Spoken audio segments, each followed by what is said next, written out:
On to the next question, and this question is for you, Mr. Lott. How does Collierville maintain its competitive advantage with outside pressures from some surrounding communities such as Fayette and Marshall Counties? I think Collierville has something to offer. We have worked for many years to get Collierville to the place that it is now, and I think it's a place that people enjoy living. They want to come here for the way of life. They want to come here for the parks, the recreation. They want to come for the schools. So I think Marshall County and Fayette County, the school system seems to be the worst problem that they both have is with the schools, and with Collierville, with the Shelby County school system. This is a feather in our cap, and we're certainly proud of it. And like I said before, we have people that we don't have an input on the schools, but we do have a lot of people. In fact, we have 3 school board members that either reside or work in Collierville, and this is a great opportunity for us.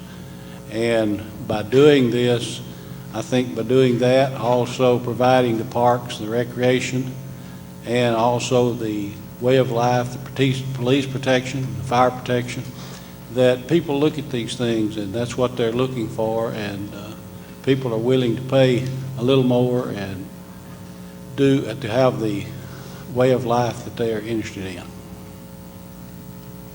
All right, if we could have a response from you, Mr. Rowe. Yes.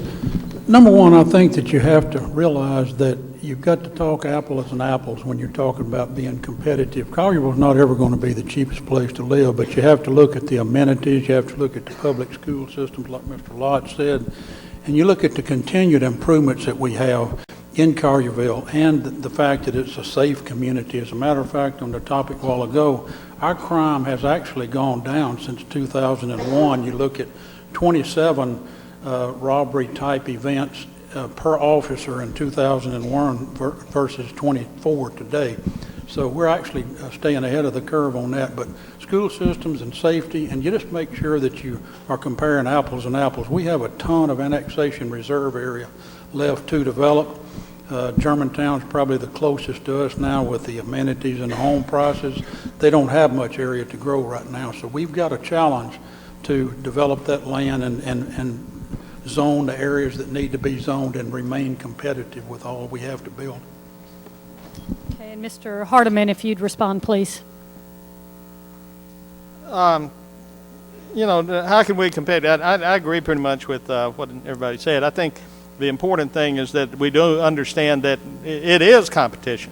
I mean, I mean, you know, they are built. You know, recently all of us got invited out to a fish fry at a new subdivision. I was thrilled to go. You know, hot catfish and all this, and I get way down Keogh Road to it, and I realize I'm in Fayette County, and the dignitary there is the mayor of Piperton. I said, wait a minute, well, you know, what are we doing here? So I think we need to back up and take a good hard look at that competition. I don't know that I, you know, have a plan tonight to fix it, but it's certainly a competitive threat that we need to deal with.